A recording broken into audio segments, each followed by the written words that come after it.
After our 4 days imprisonment in the tents and no wind, it got up about 3 o'clock in the morning, about minus 32 outside, 45 with the wind chill. We started off kiting, 8 hours of actual travel, 12 hours and sort of, between starting and stopping. We managed to do 106 kilometres, really slow, painful stuff, and then the wind dropped. We would have carried on just because we're running out of time, and we're only 250 kilometres away now. Anyway, we've gone up again, the wind's dropped on us, all our kites are ready to go. We've decided to ski. Problem is our kite skis and boots aren't actually sort of walking materials, so we're going to adapt the skins for them, and that's what the guys are doing now. Okay, after many weeks crossing the Antarctic, we've been building loos along the plateau and constantly seeking to improve it. Anyway, we've just got about sub 1,000 kilometres to go, and we think you cracked it. Come and have a look.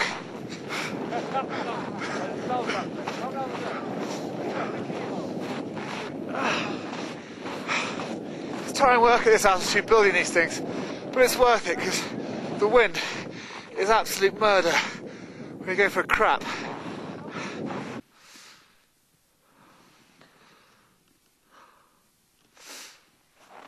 You can probably just see behind me the flag's blowing a bit.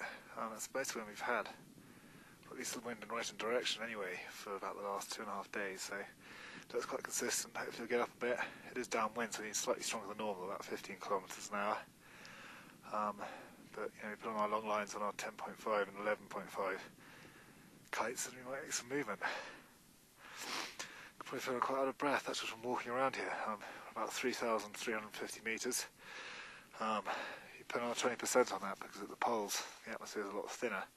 We're over 4,000 metres, and never been that high before in my life. Always out of breath doing anything.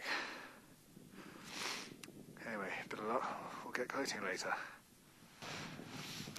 It's day 33, and we just kited through the night. Did our best distance yet, about 160 kilometres. Left at about 11:45.